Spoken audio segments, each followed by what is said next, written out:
అంతా మీ చేతుల్లోనే. మాజీ మంత్రి కేటీఆర్ తెలంగాణ ప్రజలు రేవంత్ రెడ్డి లాంటి మోసపూరిత నేతను నమ్మి తీవ్రంగా నష్టపోయారని, రాష్ట్ర ప్రజల చేతిలో చిప్పపెట్టారని మాజీ మంత్రి కేటీఆర్ విమర్శించారు. ఆదివారం మల్కాజ్గిరిలో జరిగిన పార్టీ కార్యకర్తల సమావేశంలో ఆయన పాల్గొన్నట. అంతా మీ చేతుల్లోనే ఉంది, రేవంత్ రెడ్డిని నమ్మి మీరు మోసపోయినారు, ఇక మీరు ఓటేస్తున్న అతను గెలిచినాడు కానీ చెప్పడం జరిగింది. వాస్తవానికి కూడా సరే, అతను ఓట్లు వేస్తే, ప్రజలు ఓట్లు వేస్తే ఎవరైనా ఎమ్మెల్యే కానీ ఎంపీ కానీ లేకపోతే సర్పంచ్ కానీ ప్రజలు ఓట్లు వేస్తేనే గెలుస్తారు.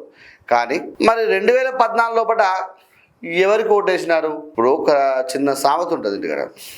ఎట్లుంటుందంటే, కొత్తగా పెళ్ళి అయినప్పుడు అంటే కొంతమంది కట్నాలను లేకపోతే రకరకాల పంచాలు తీసుకొని ముందుకు సాగినప్పుడు వాళ్ళ యొక్క ఆర్థిక అభివృద్ధి కొంచెం గొప్పగా ఉంటుంది. లేకుండా లవ్ మ్యారేజ్ లాగా లేకపోతే ఇంకోటి ఏదో చేసుకున్నప్పుడు ఏమవుతుందంటే, ఇవేవి కానుకలు రకరకాల పంచాయతీలు ఉన్నాయి కాబట్టి కొత్తగా పెళ్ళడానికి ఏంటంటే రకరకాల ఖర్చులు ఉంటాయి. రకరకాల ఖర్చులు, ఆర్థిక ఇబ్బందులతో ముందుకు పోతూ ఉంటాడు.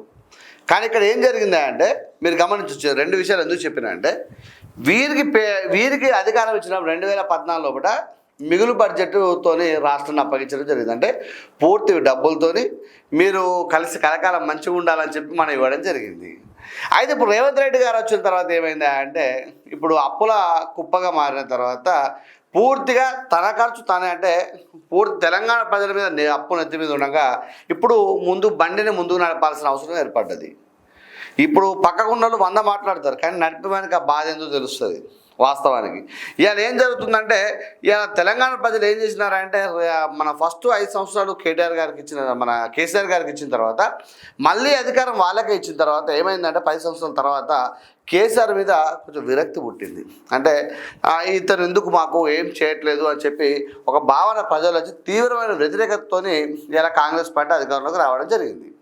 వచ్చిన తర్వాత ఏంది, కాంగ్రెస్ పార్టీ అడ్డుకొచ్చిందా, వీళ్ళు ఇచ్చిన హామీలు, వీళ్ళ మీద హై ఎక్స్పెక్టేషన్స్, అంటే ఏదో చేస్తారన్న ఫీలింగ్లో ప్రజలందరూ కూడా గమనించి కాంగ్రెస్ పార్టీ కోటేయడం జరిగింది. ఇక్కడ జరిగింది ఏంటంటే, ఈ లెక్కి అధికారంలో కూర్చున్న తర్వాత ఏ బాక్స్ ఓపెన్ చేసినా కూడా ఆ బాక్స్లో మొత్తం కూడా డబ్బులు లేకుండా నీళ్ళు అంటే ఖాళీగా ఉండడం జరిగింది.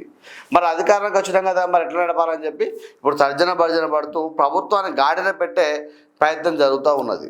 ఎందుకంటే మేము అప్పుడు అది చేసినామంటే, మీరు మిగులు బడ్జెట్ కాబట్టి మీరు 100 చేస్తారు. జేబులో 100 రూపాయలు ఉంటే నువ్వు 100 రకాల ఖర్చు పెడతావు.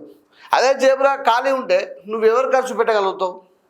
ఇలా కాంగ్రెస్ పార్టీ ప్రభుత్వం యొక్క పరిస్థితి కూడా ఇదే. మీరు గమనించిన మిత్రమా.